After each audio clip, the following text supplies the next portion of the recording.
Jai Gurudev, today we have the pleasure of speaking with an art of living expert and an officer from Vedic Dhamma Sansthan about His Holiness Gurudev Shri Shri Ravi Shankar Ji's recent address at the State of Happiness 2025 in Washington DC, where he launched the World Happiness Report by Gallup and Semaphore.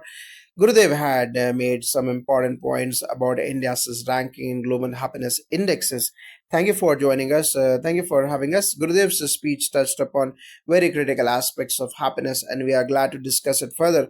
Gurudev emphasized the importance of global happiness rankings but expressed his disagreement with India's placement. Could you elaborate on this point?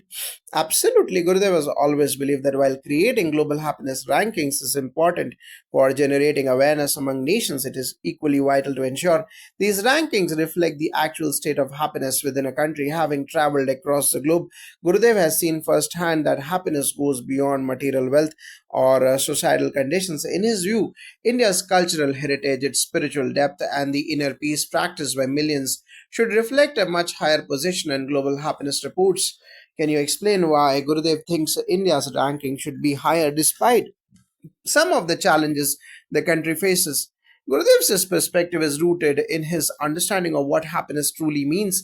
While many countries are ranked based on economic conditions or external factors, India's spiritual traditions and practices like meditation, yoga, and the art of living, Sudarshan Kriya, have helped millions lead more peaceful, fulfilled lives.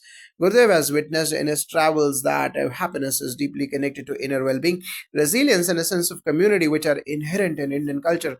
I would add that India has always been a land of seekers, people in search of inner peace and self realization. Despite the external challenges we face as a nation, our spiritual practices offer a pathway to happiness that is not dependent on external circumstances. This is something Gurudev is trying to highlight, that the true measure of happiness isn't just about economic prosperity, but the depth of inner peace and fulfillment a society nurtures. Gurudev also mentioned that some countries that are steeped in conflict have been ranked higher than India. How do you interpret this? Gurudev's observation stems from a broader understanding of global conditions. There are countries experiencing social unrest, political conflicts, or ongoing warfare, yet they are placed higher in happiness rankings. He questions this as, in his experience, true happiness cannot thrive in environments where violence, fear, conflicts, and uncertainty dominate. While these countries might rank higher due to certain measurable criteria like GDP or healthcare systems, the emotional and spiritual well being of their citizens might not truly reflect happiness.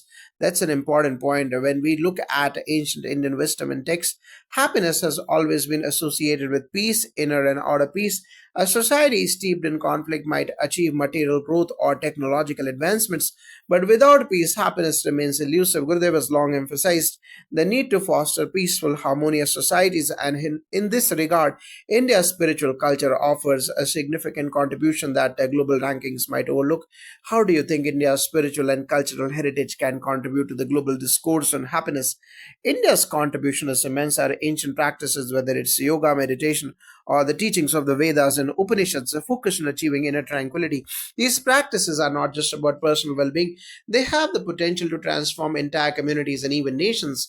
Gurudev has been spreading this message globally, encouraging people to look beyond material success and realize that true happiness comes from within. Indeed, India's heritage is deeply connected to concepts of dharma or righteousness and karma or action and moksha or liberation.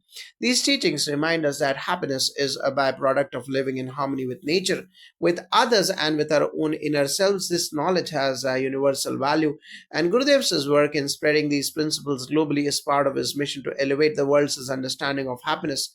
What steps can India take to improve its position in future global happiness reports? There is a need for greater recognition of how mental health and spiritual well being play into happiness. India can lead the way by showcasing its spiritual wisdom, promoting mental wellness, and fostering a culture of compassion and peace. In practical terms, spreading practices like meditation, yoga, and Sudarshan Kriya, which Gurudev has already done, will help more people understand that happiness is not just about external factors but also about how we manage our mind and emotions. On a broader scale, India should continue to focus on social harmony, reducing inequality, and addressing challenges such as poverty while ensuring that its rich spiritual traditions are integrated into modern life. Gurudev's vision is for India to become a model of how spiritual growth and material progress can go hand in hand to create a truly happy society. Thank you both for sharing such valuable insights. Gurudev's message about global happiness and India's true potential has certainly given us much to reflect upon. Thank you, Jai Gurudev. It's always an honor to speak about Gurudev's vision and India's role in shaping a happier world. Jai Gurudev, we are grateful for this opportunity and I hope that Gurudev's wisdom continues to inspire people globally to rethink what happiness really means. Jai Gurudev.